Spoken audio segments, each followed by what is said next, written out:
حضور کے غلاموں سے پیار کرو اور میلاد مبارکہ میں غسل پیدا کرو اور تازگی پیدا کرو اور کسی غریب کی بیٹی کی بیاہ کی کوشش کرو تاکہ رسول پاک علیہ الصلوۃ والسلام کی امت اس بات سے فائدہ اٹھائے کہ حضور کا میلاد شریف آیا۔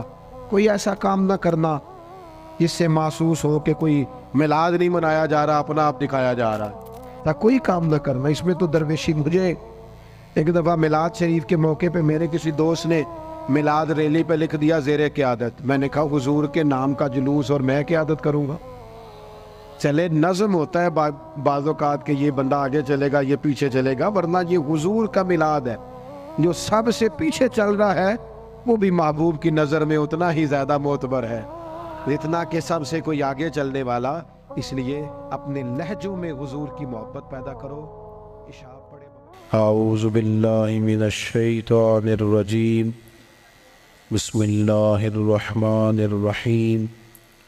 النبی اولی بالمؤمنین من انفسہم، صدق اللہ العظیم وصدق رسولہ النبی الکریم، ونحن علی ذلک لمن الشاہدین والشاکرین، والحمد للہ رب العالمین۔ ان اللہ وملائکتہ یصلون علی النبی، یا ایہا الذین آمنوا صلوا علیہ وسلموا تسلیما۔ الصلاۃ والسلام علیک یا سیدی یا رسول اللہ وعلی آلک واصحابک یا حبیب اللہ۔ سارے حضرات درود شریف پڑھیے۔ الصلاۃ والسلام علیک یا نبی اللہ وعلی آلک واصحابک یا سیدی یا نور اللہ۔ تمام تعریفیں، حمد و ثنا اللہ تعالیٰ جل مجدہ الکریم کے لیے، اور درود و سلام نبی اکرم نور مجسم شفیع معظم آقا کل ختم رسول دانہ سبل احمد مجتبیٰ جناب حضرت محمد مصطفیٰ صلی اللہ تعالیٰ علیہ وسلم کی ذات والا صفات کے لیے حمد و صلات کے بعد، عالی مرتبت ذی احترام علماء کرام، مشائخ، سادات اور انتہائی محبت کے ساتھ تشریف لانے والے دوستوں، بزرگوں اور بھائیوں، آج کی یہ خوبصورت پروقار بارونق محفل پاک جو محفل میلاد مصطفیٰ اور ذکر امام احمد رضا خوبصورت عنوان کے زیر سایہ انعقاد پذیر ہے۔ اللہ تعالیٰ اس محفل کا اہتمام کرنے والوں کو اس کا بہترین صلہ عطا فرمائے، اور ایک دعا اور کرنی ہے کہ اللہ کرے آپ موبائلوں پہ توجہ کم دیں اور میری بات پر زیادہ دیں، اس پر بھی آمین کہہ دیں۔ اللہ تعالیٰ آپ کو برکت عطا فرمائے، اللہ تعالیٰ آپ کو جزائر نہیں، میں نے کہا توجہ کم دیں، میں چلانے سے منع نہیں کر رہا، اللہ آپ کو خوش رکھے۔ اور اب آپ بس غور فرمائے میری بات پر۔ آپ حضرات جہاں کھڑے ہیں، جہاں بیٹھیں، کوئی کسی کو چپ کرانے کے لیے بھی نہ بولے، آپ کی بڑی مہربانی۔ بیکی بندہ بولے گا تھوڑی دیر تک، بس آپ کو اللہ بہت سی بہترین اس کی جزا عطا کرے۔ آپ میری بات پر تھوڑی دیر کے لیے توجہ فرمائیں۔ چند ایک باتیں مختصر وقت میں آپ کی خدمت میں عرض کرنی ہے۔ اللہ تعالیٰ نے قرآن مجید کے اندر ہمارے بہت سارے رشتے بیان فرمائے ہیں۔ ہمیں حکم دیا ہے کہ تم اپنے ماں باپ کی بھی خدمت کرو، اپنے پڑوسیوں کا بھی خیال کرو۔ صلہ رحمی کی تاکید بھی بہت ساری جگہ پہ کتاب و سنت میں موجود ہے۔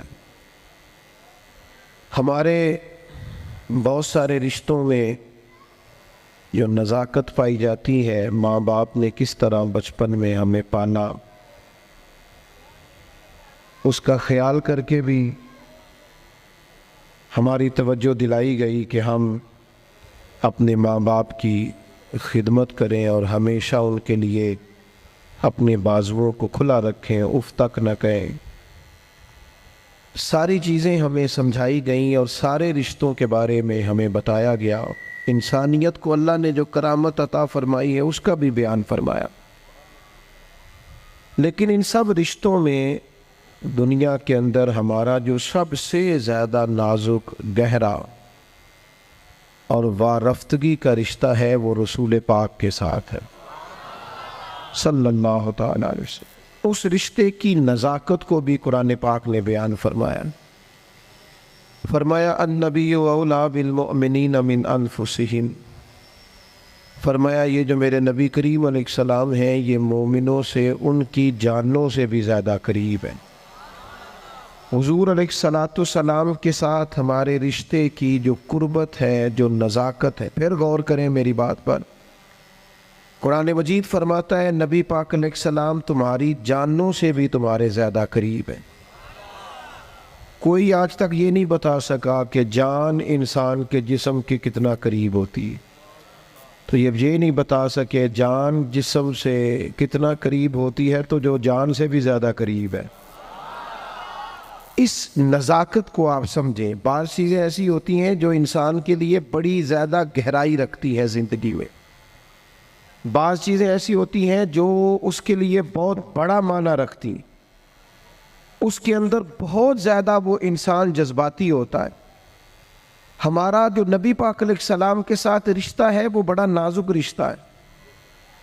اعلیٰ حضرت امام اہل سنت مجدد دین و ملت مولانا امام شاہ احمد رضا فاضل و محدث بریلوی رحمۃ اللہ علیہ نے بھی ساری زندگی جو مسئلہ امت کو سمجھایا ہے وہ یہی سمجھایا ہے کہ تمہارا سب سے زیادہ گہرا اور مضبوط رشتہ رسول پاک کی ذات کے ساتھ۔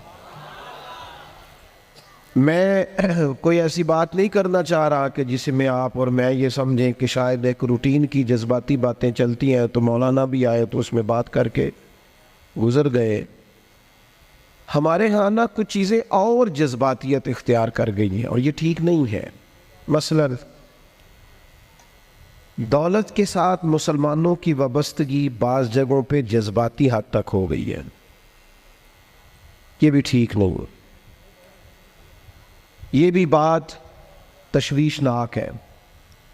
اگر ہر چیز کو پیسوں میں تولو گے نا تو اپنا وجود بھی ایک مشین لگنے لگ جائے گا۔ اپنی طبیعت میں محسوس کرو گے کہ اس کے اندر روحانیت، اس کے اندر درد دل، اس کے اندر کیفیت نہیں رہی۔ میں دیکھتا ہوں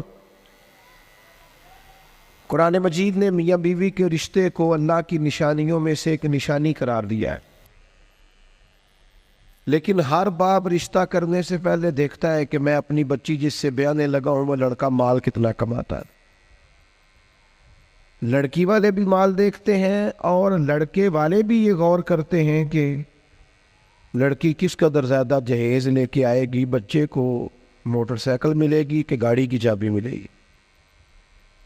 جب وہ رشتہ جس نے 24 گھنٹے آپ کے ساتھ رہنا ہے، جس کی بنیاد پر اولاد آئے گی، جس کی بنیاد پر ساری باتیں، آپ کے گھر میں سارا کچھ موجود ہو لیکن میاں بیوی کا پیار نہ ہو تو گھر جانے کو تو دل ہی نہیں کرتا۔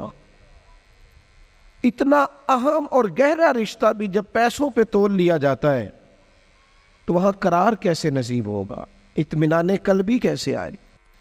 دلوں کے اندر ایک شور ہے دولت کے لیے۔ یہ ہمارے مذہبی اسٹیج ہے، میلاد شریف آ رہا ہے تو عشق رسول کا پتہ صرف نوٹوں کی برسات سے تو نہیں نہ چلتا کہ نوٹ کتنے برس رہے ہیں، ریٹوں کے اوپر نیچے ہونے سے تو عشق رسول کا پتہ نہیں نہ چلتا۔ اور کیا یہی سٹیٹس تو نہیں رہ گیا کہ جو مہنگا خطیب ہو، مہنگا نعت خواں ہو، وہی زیادہ عشق رسول بانٹتا ہے؟ تو اس مزاج نے ہمارے دلوں کو جکڑ لیا ہے، نہ چاہتے ہوئے بھی توجہ ہے لوگوں۔ ایک مسئلہ شہرت کا ہے، یہ جیسے میں نے ابھی دعا بھی مانگی تھی نا موبائل پر توجہ کم دے، تو اس کے باوجود بھی ایک مسئلہ شہرت کا ہے، فوٹو کا ہے۔ اچھا پہلے یہ مسئلہ تھا جوانوں کے ساتھ، اب یہ پرابلم بڑوں کو بھی ساتھ پہ درپیش ہے۔ اب تو اللہ خیر کرے، بعض بچے کہتے ہیں کہ ابا جی سے گزارش کریں جب گھر آئیں تو تھوڑی دیر موبائل چھوڑ دیا کریں، ہم سے بھی کوئی بات کر لیں۔ شہرت ایک بہت بڑا نقص ہوتا ہے، جب آپ کا مقصود صرف شہرت ہو جاتا ہے نا، میں چاہا جاؤں، مجھے پہچانا جائے، یہ بھی پوری طرح بندہ مومن کے دل پہ قبضہ کر لے۔ حضور علیہ السلام نے فرمایا انسان جیسے جیسے بوڑھا ہوتا ہے دو چیزیں جوان ہوتی، ایک چاہا جانے کی خواہش، ایک دولت کی خواہش. اور ایک مقام پر مزید وضاحت کر دی، فرمایا بھوکا بھیڑیا بکریوں میں چھوڑا جائے تو اتنی تباہی نہیں کرتا. بھیڑیا تو ویسے ہی خطرناک ہوتا ہے، اوپر سے بھوکا ہو. بھوکا بھیڑیا بکریوں میں چھوڑا جائے تو اتنی تباہی نہیں کرتا جتنی دولت اور شہرت کی محبت انسان کے باطن میں تباہی کرتی. یہ چیزیں ہمیں جکڑ رہی ہیں تیزی سے. شہرت، اقتدار، چاہا جانا، گلی کا نام میرے نام پہ ہو جائے، محلے کا نام میرے نام پہ ہو جائے، برادری کا بڑا مجھے مان لیا جائے، فلانی شے میری، میں یہ ہوتا ہوں، میں وہ ہوتا ہوں. بات بھائی ان چیزوں کی تو جگہ ہی نہیں تھی تیرے دل میں، یہ کدھر سے آ گئیں؟ تیرے دل میں تو تیرے لیے تو نسخہ یہ تجویز کیا گیا تھا کہ تیری جان سے بھی زیادہ قریب رسول پاک ہے. تجھے تو صبح سے شام تک دیکھنا تھا کہ تو نے محبوب کی نعت کتنی پڑھی ہے. تو نے تو دیکھنا تھا دل میں تڑپ کتنی ہے رسول پاک کے لیے، حضور کی سنت کا، شریعت کا پاس کتنا ہے. صبح سے شام تک تو نے تو یہ سوچنا تھا کہ میں خدمت دین متین میں اپنا کردار کتنا ادا کر سکتا. تجھے زندہ رکھنا ہے، تیری روح کو اگر بچنا ہے تو وہ نبی پاک کی محبت سے بچے گی. مرکزی نقطہ فاضل بریلوی نے سمجھایا ہے ایمان کا، مرکزی نقطہ. سب لوگ کہتے ہیں دنیا میں صبح و شام دعائیں مانگی جاتی ہیں، یا اللہ با ایمان لے جانا، یا اللہ با ایمان لے جانا، یا اللہ با ایمان لے جانا، اللہ ایمان پہ خاتمہ کرنا. تو اعلیٰ حضرت فرماتے مجھے تو خاتمہ بالخیر کا پتہ بھی چل گیا کیسے ہوتا ہے. حضور کس طرح ہوتا ہے؟ فرماتے ہیں انہیں جانا، انہیں مانا، نہ رکھا غیر سے کام. اس پر ایک نتیجہ مرتب ہوا ہے، وہ بھی اگلے مصرے میں بیان کرتے ہیں. فرماتے ہیں کہ انہیں جانا اور انہیں مانا، پھر نہ رکھا غیر سے کام، تو نتیجہ کیا نکلا؟ للہ الحمد، میں دنیا سے مسلمان گیا. پھر شکر ہے اللہ کا میرا ایمان سلامت رہا. ہم اگر اپنے دل کو اس محبت میں لے آئیں گے نا میرے بھائی، تو پھر نہ رکھا غیر سے کام. میں آپ کو یقین سے بتاتا ہوں، یہ بس کر دیں جی ڈرون شرون، ہمارا کیا لینا دینا ان چکروں سے. اللہ آپ کو جزائے خیر عطا فرمائے. ہم تو آپ سے بات کرنے آئے ہیں اور آپ بات سننے آئے ہیں. اللہ خیر فرمائے. کسی درویش کا آئینہ ٹوٹ گیا تھا، تو کہا جناب آئینہ ٹوٹ گیا ہے. فرمانے لگے چلو شکر ہے اپنا آپ دیکھنے سے جان تو چھوٹی. اپنا آپ ہی دیکھتے رہتے تھے. گرچہ آئینہ دیکھنا بری بات نہیں، لیکن صرف اپنا آپ ہی دیکھتے رہنا اور ہر وقت دیکھتے رہنا. خدا مجھے ایسی خدائی نہ دے کہ اپنے سوا کچھ دکھائی نہ دے. یہ بھی کوئی اتنا ٹھیک مسئلہ نہیں. آپ غور فرمائے کیا عرض کرنا چاہتا ہوں آپ کی خدمت میں میرے عزیز. ایک تو اگر میں بڑی سمجھداری سے اور بڑے غور سے اور بڑی توجہ سے آپ کو یہ بات سمجھانا چاہتا ہوں کہ اگر حضور سے پیار کرو گے نا، تو یہ جتنی دولتوں کی اور شہرتوں کی محبت دل میں آتی ہے، یہ خود بخود نکل جائے گی. خود بخود نکل جائے گی، آسانی ہو جائے گی، جینا آسان ہو جائے. دوسری بات آپ کی خدمت میں عرض کروں، ہم نہ تازہ دم نہیں رہتے، ہم پریشان رہتے ہیں، ہم بور ہوتے ہیں. ہماری طبیعتیں بعض اوقات جلد بازی کرتی ہیں، ہم بعض اوقات الجھ جاتے ہیں، قرار تلاش کرتے ہیں. اس قرار کو تلاش کرنے کے لیے پھر بعض لوگ الٹی سیدھی موویز دیکھتے ہیں. بعض لوگوں کا خیال ہے کہ شاید میں کوئی لطیفہ سنوں گا تو معاملہ ٹھیک ہو، پھر اس کا نتیجہ بھی نکلا ہے لطیفے سننے کا. اب لطیفے سنانا بھی اتنا بڑا کام ہو گیا ہے کہ مولوی ہے پگڑی داڑھی والا، لیکن اس کے نام کے نیچے لکھا فنی مولوی. خدا کے بندے، یہ سنجیدہ اسٹیج ہے، دیندار لوگوں کا کرنے کا کام ہے. آپ کیا کر رہے ہیں؟ مولوی بھی فنی ہوتا ہے، 6 معنی دار ہے کہ ہمارا مزاج تھا ہر چیز شغل میلہ، ہر چیز ہنسنا الجھنا. میرے عزیز ہم چونکہ سکون چاہتے تھے، کچھ نے ادھر ادھر کی مووی دیکھ لی، کچھ نے ہنس لیا، کچھ سیر کو چلے گئے، کچھ کا خیال تھا کھانے کھا لیں گے تو سکون آ جائے گا. یاد رکھنا ان چیزوں میں سکون نہیں ہے، ان میں تو آپ الجھتے جائیں گے. مزید تو سکون کہاں ہے، قرار کہاں ہے؟ آپ کبھی صحابہ کی زندگیاں دیکھیں نا، حالات جس طرح کے بھی تھے نا، ان کو جو سکون ملتا تھا وہ رخ مصطفیٰ سے ملتا تھا۔ ان کی طبیعت پوری لگ گئی تھی کہ حضور علیہ السلام کی جو یادیں ہیں وہ دل کو تازہ کرتی۔ ان کا خیال تھا کہ باہر اگر کسی چیز کا نام ہے تو وہ ذکر مصطفیٰ ہے، یاد مصطفیٰ ہے اور دیدار مصطفیٰ ہے۔ اعلیٰ حضرت مفتی ہیں، فتویٰ دیتے ہیں، اعلیٰ حضرت مفسر قرآن ہے، کنز الایمان بذات خود ایک تفسیر ہے، ترجمہ ہی تفسیری ہے۔ اعلیٰ حضرت محدث ہیں، وہ جب احادیث مبارکہ کا حوالہ دیتے ہیں تو یوں لگتا ہے کہ جیسے بڑی گہری نظر ہے ان کی، راویان حدیث پر بھی، اصول پر بھی، اور حافظہ بھی مضبوط ہے حفظ حدیث کے لحاظ، ساری چیزیں ان کے پاس تھیں۔ لیکن وہ پتہ کیا کہتے تھے؟ کہتے تھے یہ جو میرا دل چمکدار ہے نا، اور یہ جو میری طبیعت ہلکی پھلکی ہے، اس کی وجہ یہ ہے کہ ان کی مہک نے دل کے غنچے کھلا دیے۔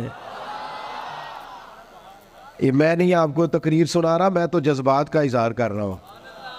ان کی مہک نے دل کے غنچے کھلا دیے ہیں۔ تو کیوں غنچے کھلا دیے؟ کہتے میرے نبی کا کمال یہ ہے کہ وہ جس راہ چل دیے ہیں کوچے بسا دیے، وہ جس راہ بھی چل دیے ہیں کوچے، حضور پر تھوڑا گزر جائے تو کام ہو جاتا ہے، قرار، سکون، سارے دکھ مٹ جائیں گے اگر دل حضور سے لگا لو گے، اگر محبتوں کا مرکز رسول پاک کو بنا لو گے۔ آپ دیکھیں احد کے میدان کے اندر کافر نے ایک بڑی عجیب سازش کی مسلمانوں کو پریشان کرنے کے لیے، اور بھئی آپ لوگوں کی وجہ سے اگر اتنے لوگ تکلیف میں ہیں تو آپ کو سمجھ جلدی سے بیٹھ جائیں جی، جلدی سے جی، فیصلہ کرنے میں اتنی دیر، اللہ آپ کو سلامت رکھے، بیٹھ جائیں جی، اب آپ کھڑے ہیں جناب، آپ ہی بیٹھ جائیں، اللہ آپ کو برکت عطا فرمائے۔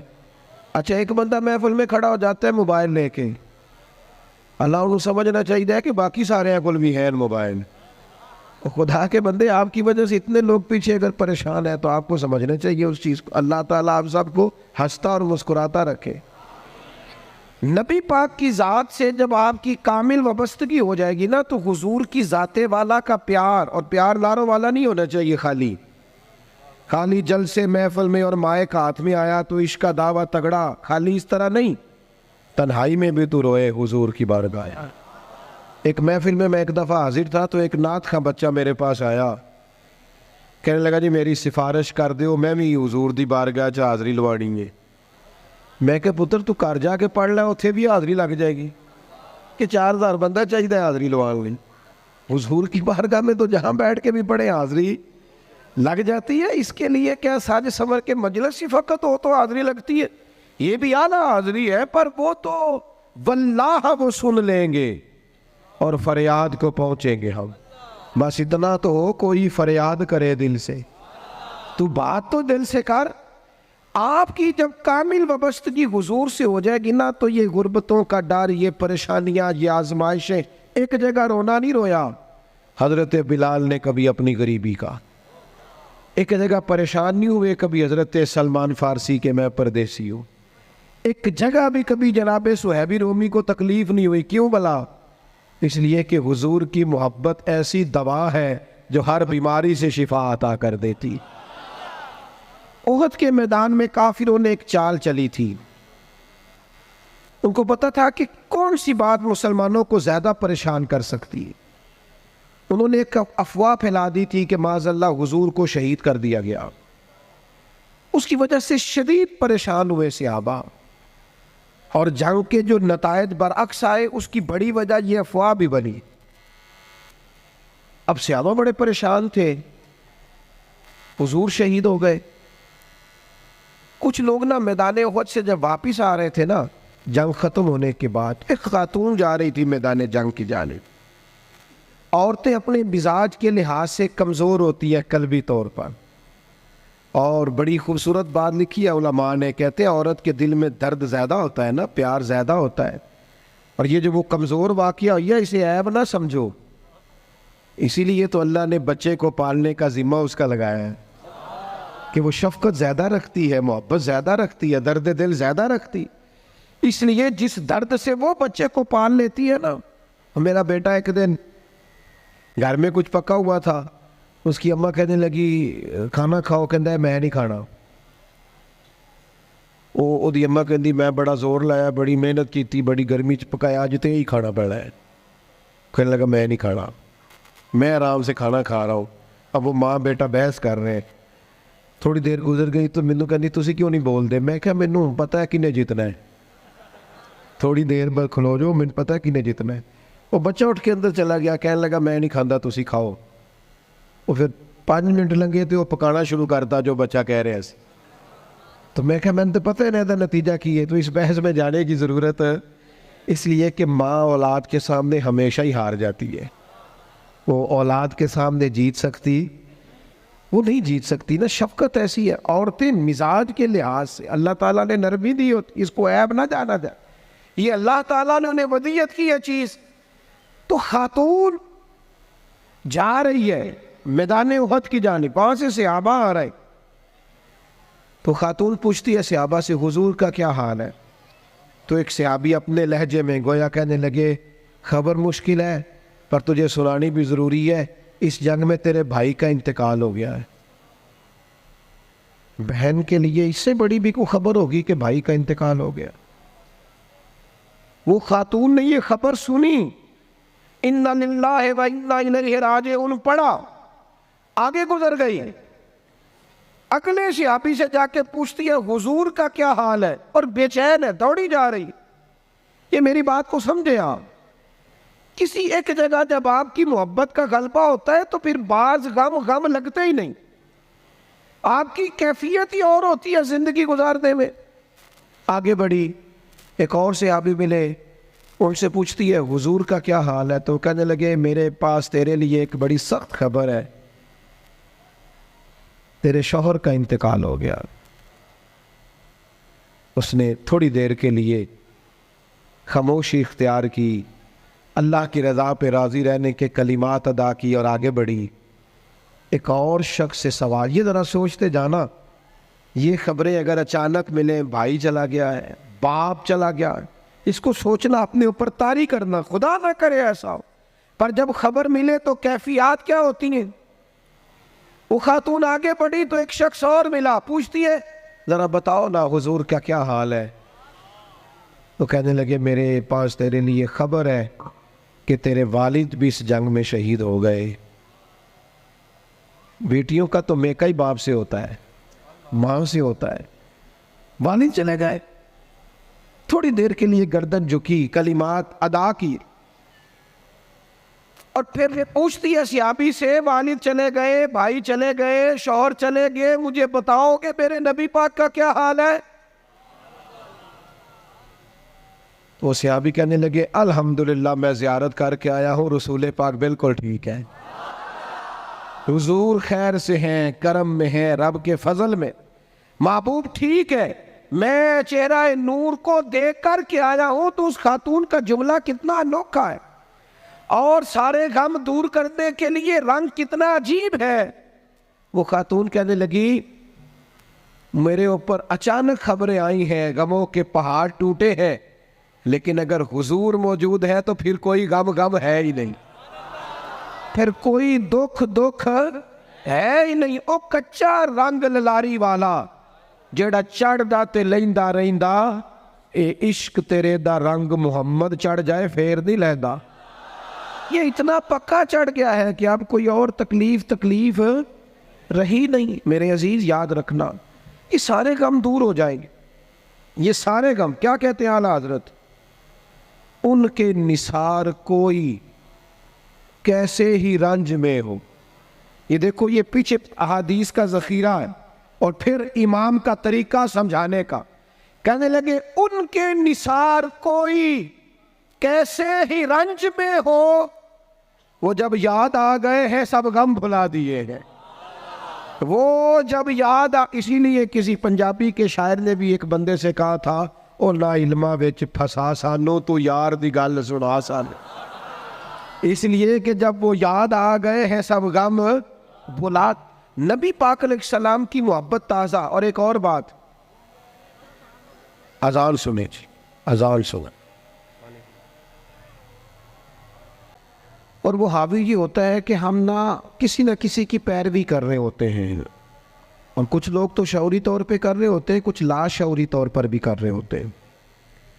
ہم کسی نہ کسی شخص کے نقش قدم چل رہے ہوتے ہیں, بلکہ ہماری زبانوں پر ڈھیر سارے لفظ ایسے ہوتے ہیں جو ہمارے ذاتی نہیں ہوتے, وہ ہمارے کانوں میں کبھی ٹکرائے اور ٹھہر گئے, پھر وہ ہماری زبان پر جاری ہو گئے. ہم شعوری اور لاشعوری طور پر کسی کے, یہ جو لوگ بالکل باغیانہ گفتگو کرتے ہیں نا اپنے ماحول سے, سخت بغاوت کی, ان لوگوں نے بھی کسی ایسے شخص کی صحبت اٹھائی ہوتی ہے جس کا مزاج یہ نہیں ہوتا. یہ جو لوگ بہت زیادہ زندگی میں شکوے پیدا کر لیتے ہیں, اور شکوہ جو ہوتا ہے یہ بندے کو بے چین رکھتا ہے, شکر جو ہوتا ہے یہ بندے کو سکون میں رکھتا ہے. خدا جانے بلندی ہے کہ پستی پر جہاں میں ہوں وہاں کوئی نہیں ہے.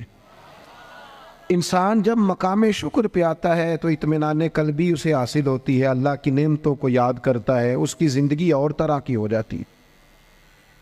ہم کسی نہ کسی شخص کی پیروی کرتے ہیں, کسی نہ کسی کے پیچھے چلتے ہیں.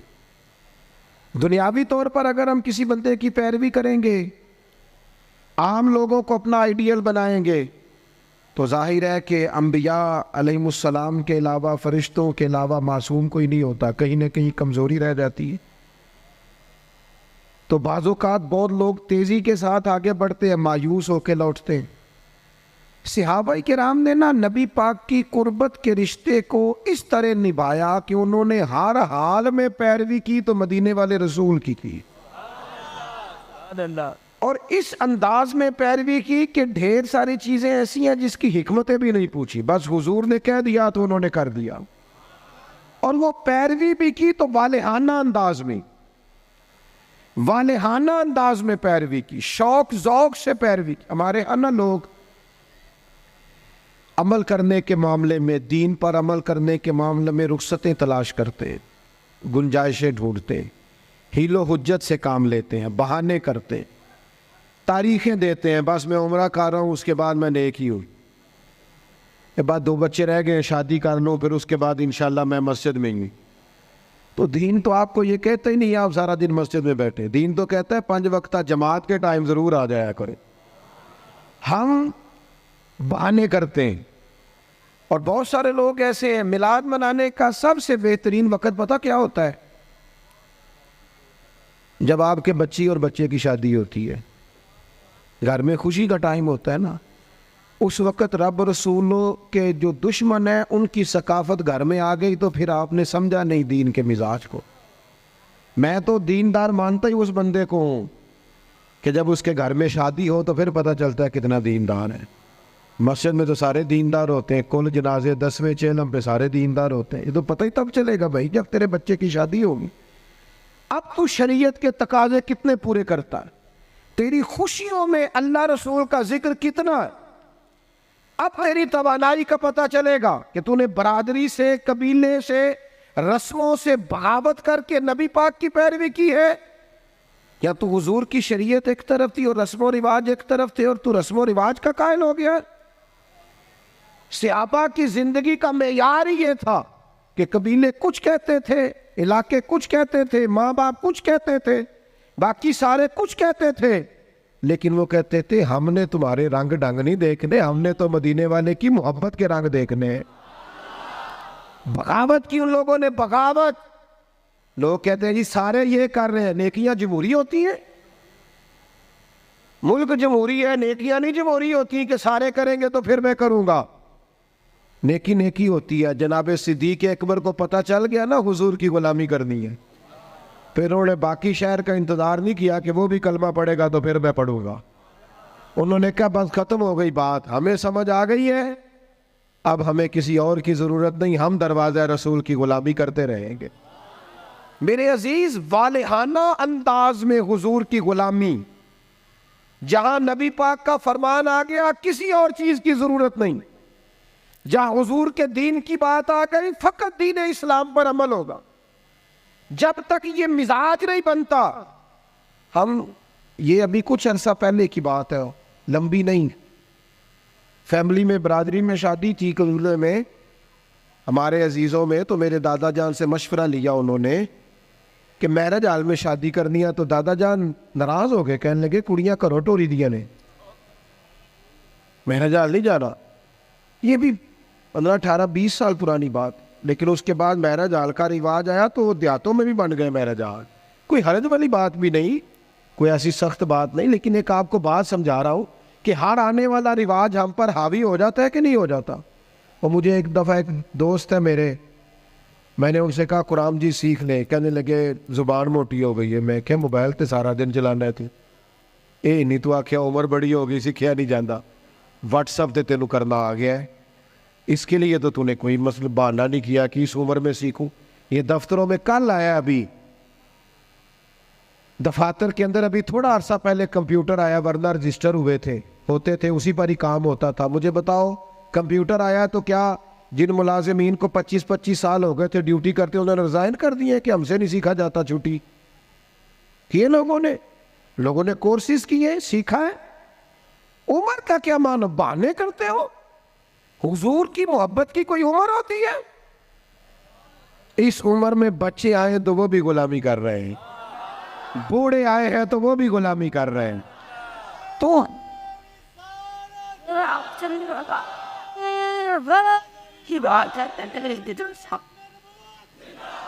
نبی پاک کی بات ماننی ہے تو والہانہ انداز میں ماننی ہے اور مزہ لے کے ماننی ہے, اور کہنا ہے میرے لیے کوئی حرف آخر ہے تو ذات مصطفیٰ ہے.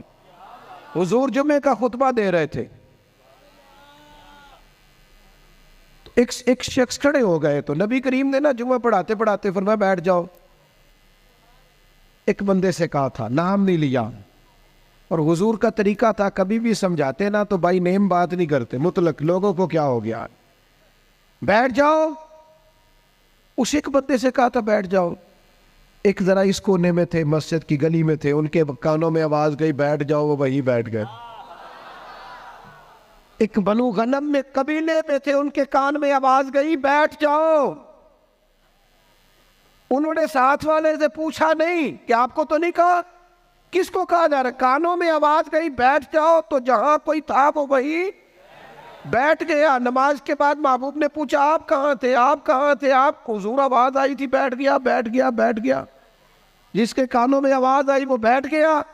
تو کریم فرمانے لگے نہ آپ سے کہا, نہ آپ سے کہا, نہ میں نے تو ان سے کہا تھا.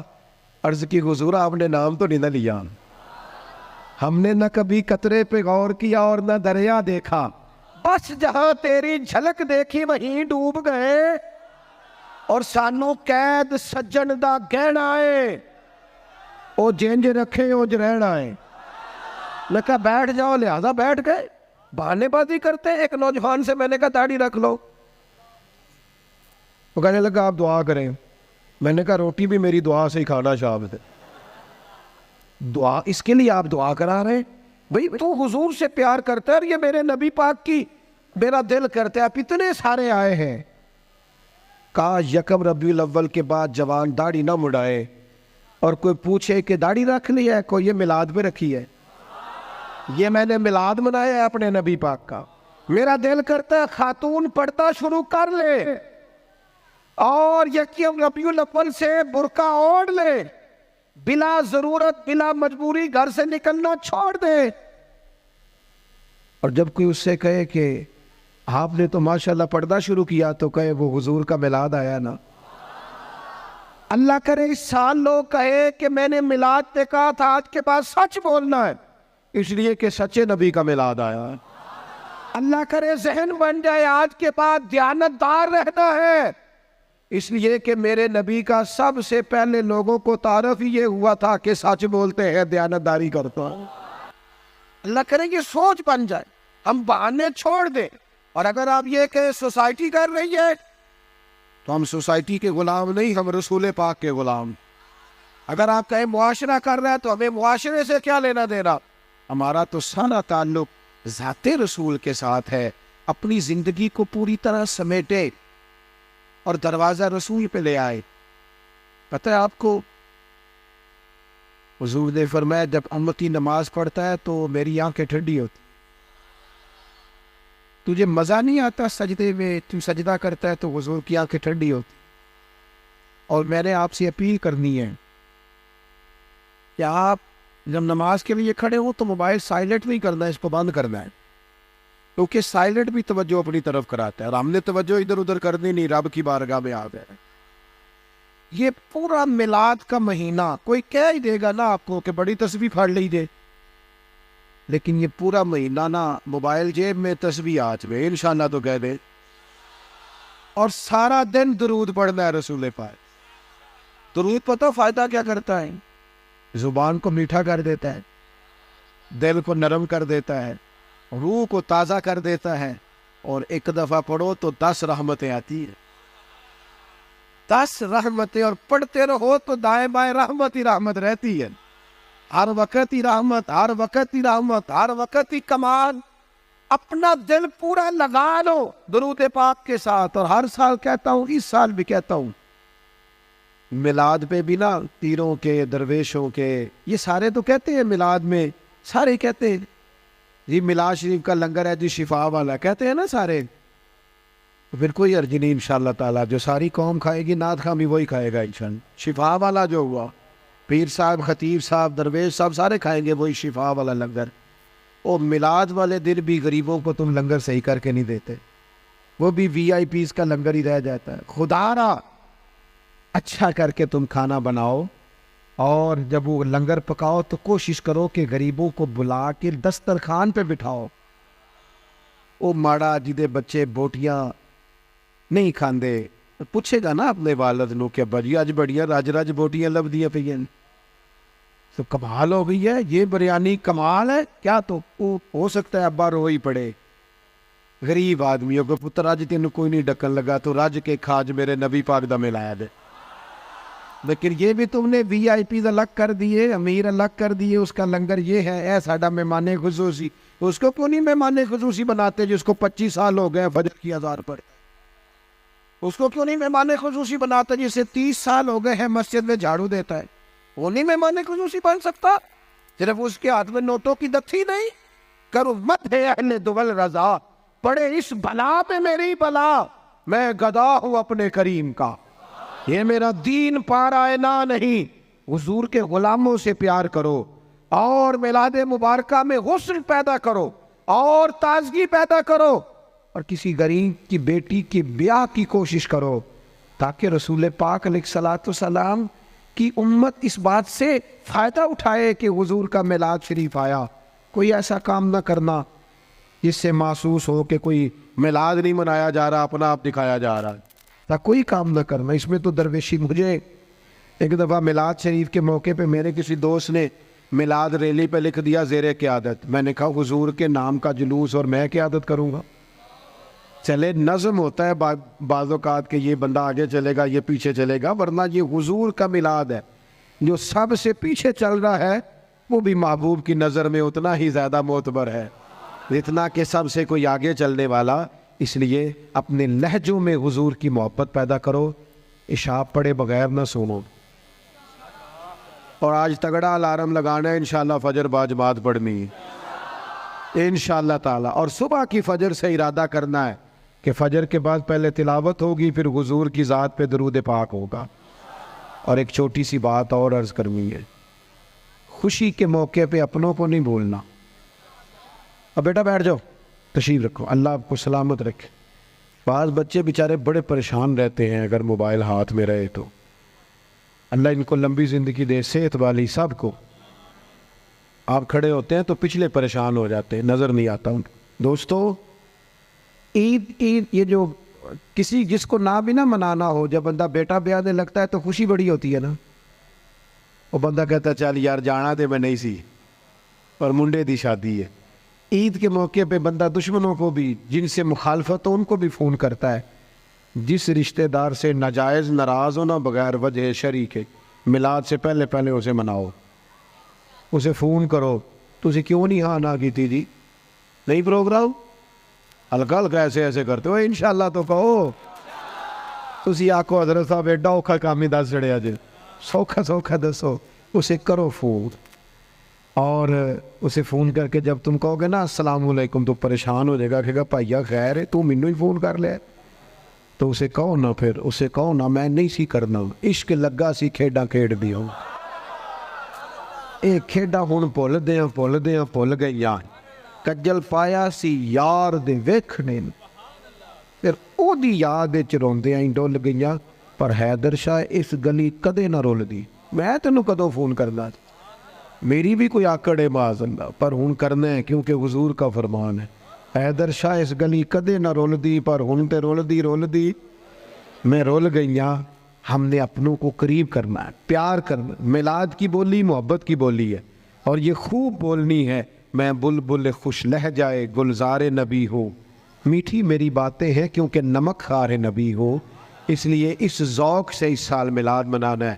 آپ بہت بڑی تعداد میں آئے، جو سب سے پیچھے ہیں اور سب سے اینڈ میں اور سب سے تکلیف میں ہے، میری اس کے لیے بھی دعا ہے کہ اللہ کیمرہ تو نہیں دیکھ رہا، لوگ تو نہیں دیکھ رہے، میں تو نہیں دیکھ رہا، تو بھی دیکھ رہا ہے، تیرے کریم بھی دیکھ رہے ہیں۔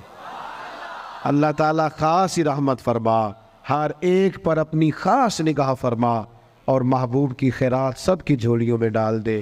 اللہ تعالیٰ میری آپ کی حاضری قبول کرے۔ سلام ہوگا اور پروفیسر صاحب انشاءاللہ دعا فرمائیں گے۔